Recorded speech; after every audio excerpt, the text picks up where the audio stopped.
समय है। इसे तो हर 5 साल में 2 बार चुनाव होता है, एक बार देश का प्रधानमंत्री बनाने के लिए और एक बार राज्य का मुख्यमंत्री बनाने का। लेकिन इस बार देश जो चुनाव है वो देश के प्रधानमंत्री बनाने का है। और साथ ही ये चुनाव बहुत खास है।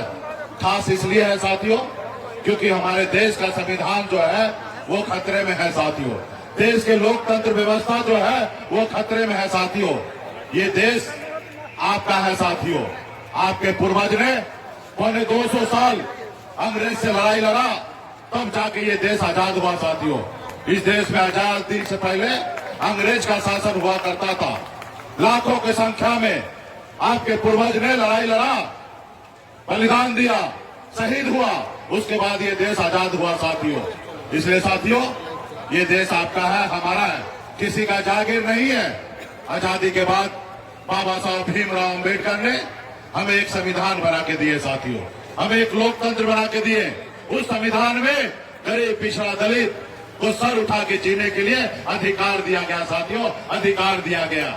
अगर बाबा साहब भीमराव अम्बेडकर का अगर संविधान नहीं होता तो आज आपके बीच में एक मल्लाह का बेटा सीना चौड़ा करके आज बात नहीं रख सकता था। आज हमें इस आजाद भारत में हमें जो भी मिला है वो हमें बाबा साहब भीमराव अम्बेडकर के दिए हुए संविधान से मिला है साथियों।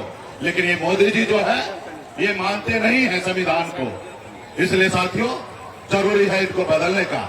आज देखिए देश में जितने भी सरकारी संस्थान थे सबको प्राइवेट किया जा रहा है। और जब वो प्राइवेट होगा तो गरीब पिछड़ा दलित का आरक्षण कहा जाएगा? कहीं ना कहीं आरक्षण खत्म हो रहा है। आज बनी हुई सरकार को मोदी जी गिरा देते हैं। जो जनता का चुना हुआ सरकार होता है उनको अपने पैसे के दम पर गिरा देते हैं।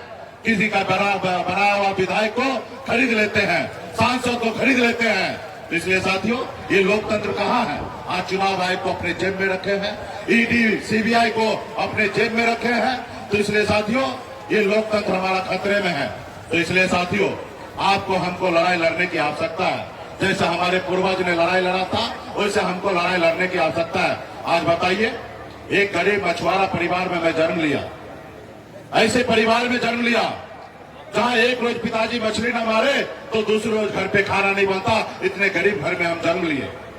हम गरीबी से लड़ते लड़ते बॉम्बे जैसे शहर गए, वहां मेहनत की, मजदूरी की है। 900 रुपया महीने पे मैं नौकरी करता था और नौकरी मेहनत के दम पर बॉम्बे में अपनी बेहतर जिंदगी जीने लगा, मुकाम को हासिल किया। फिर मैं मुड़कर देखा तो मैं तो काफी आगे निकल गया हूं, लेकिन हमारा समाज बहुत पीछे रह गया है। लोग चांद पे घर बनाने के लिए सोच रहा है, लेकिन आज भी बिन बिल्दान नुनिया मला चाहे तियारपन पर इन निषाद का, अति पिछड़ा का, दलित भाई के लिए इस धरती पर रहने के लिए घर नहीं है। फिर मैंने बॉम्बे के ऐशोआराम जिंदगी को छोड़कर पिछले 10 सालों से मैं संघर्ष कर रहा हूं, अपने समाज के हक अधिकार के लिए लड़ाई लड़ रहा हूं। आज बताइए क्या मैं गुनाह कर रहा हूं? अपने गरीब लोगों के लिए लड़ाई लड़ना क्या देश में कोई गुनाह है? अब बताइए 2020 में संघर्ष करते करते हमने 4 विधायक बनाया। बिहार में बताया कि मल्लाह का बेटा सिर्फ मछली नहीं मारता है, एक विधायक और सांसद भी बना सकता है। ये बिहार को हमने बताया।